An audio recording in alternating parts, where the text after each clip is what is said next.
Le secteur tertiaire guinéen, avec 46% du PIB, est porté par le commerce, le transport, les télécommunications, l'immobilier et les services aux entreprises. Toutefois, de 1958 à nos jours, le commerce du pays a connu de nombreuses secousses. Abdallah Chérif Aïdara revient sur le commerce d'État du premier régime de feu Ahmed Sékou Touré en se référant des explications de ses aînés. C'est en 1975 que nous avons entendu. À l'époque, je sais que le peuple de Guinée souffrait énormément. Les frontières étaient fermées, les gens n'avaient pas de quoi manger, il n'y avait pas de habits. On me disait que si tu veux acheter des chaussures, c'est une seule chaussure, c'est pas le père qu'on va te montrer, c'est une seule paire de chaussures, une seule chaussure, droite ou gauche qu'on va te montrer. Parce que si on voit le dé avec le commerçant, il risque d'être arrêté.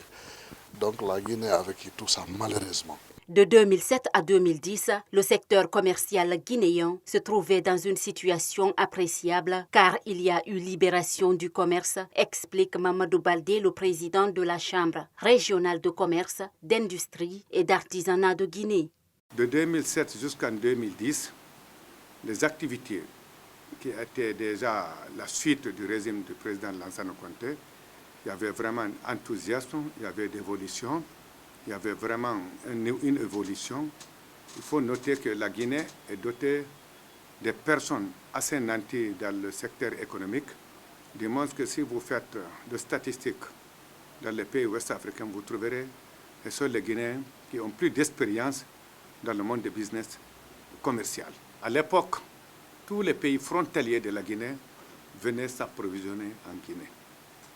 À l'époque, vous savez, à Conakry ou à Madina, régulièrement, dans tous les carrefours, il y avait des gros camions, remorques, gros porteurs qui chargeaient.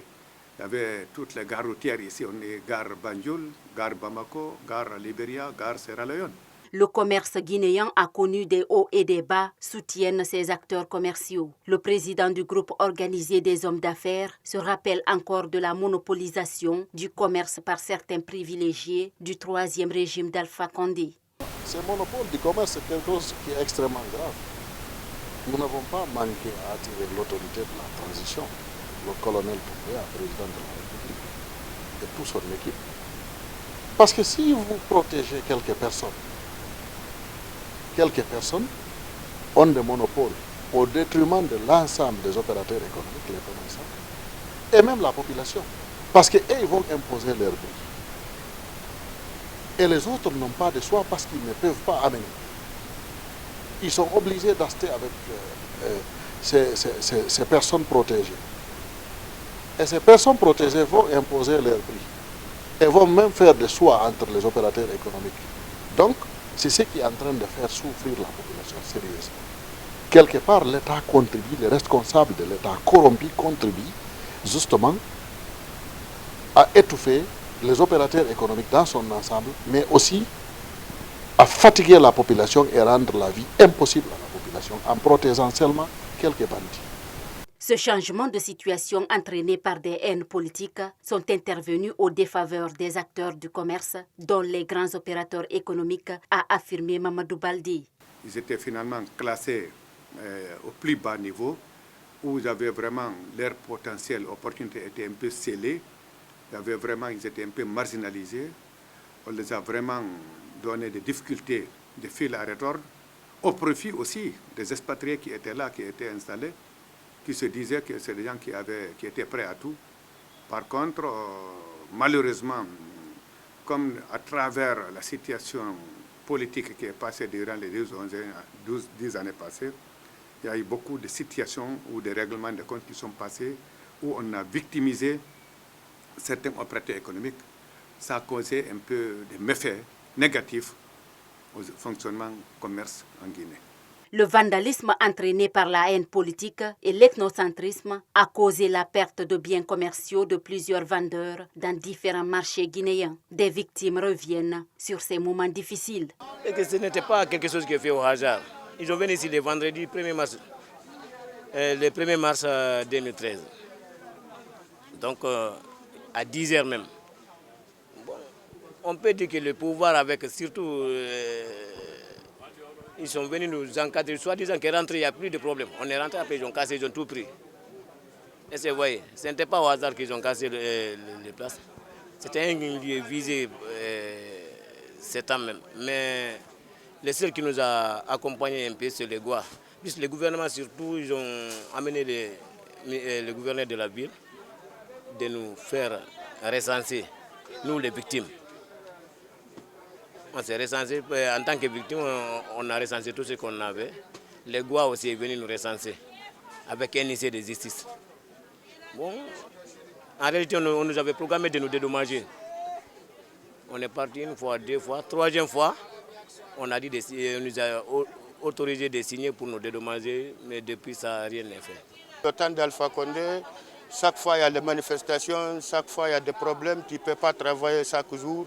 Bon, quand tu viens, de temps en temps, tu ne gagnes même pas à manger. Mais dès qu'Alpha Condé est parti, maintenant on pense que ça va. Mais toujours c'est le même système par rapport à notre économie. Ce n'est pas changé tellement, quoi. Depuis Doumbouya a pris le pouvoir, nous on est là, on est d'accord avec lui, on est très content, mais vraiment ça ne va pas du tout au marché.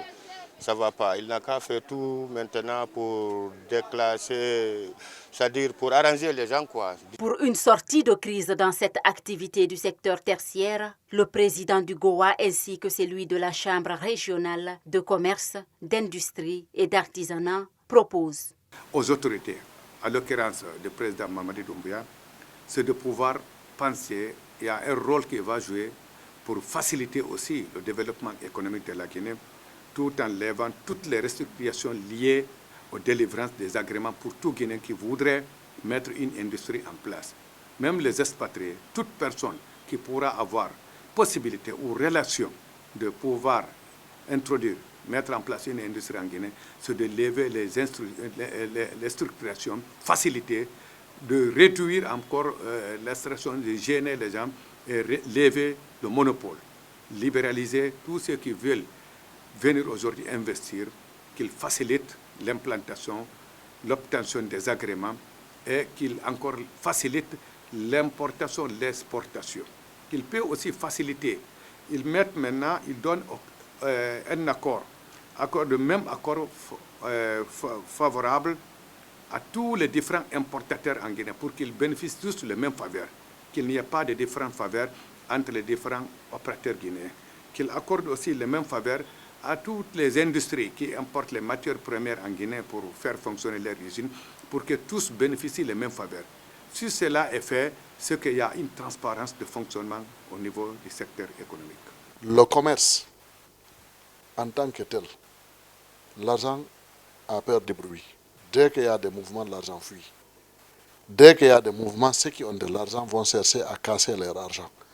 Dès qu'il y a des mouvements, ceux qui veulent venir pour travailler dans le pays vont être réticents et ils vont être réticents pendant plusieurs années.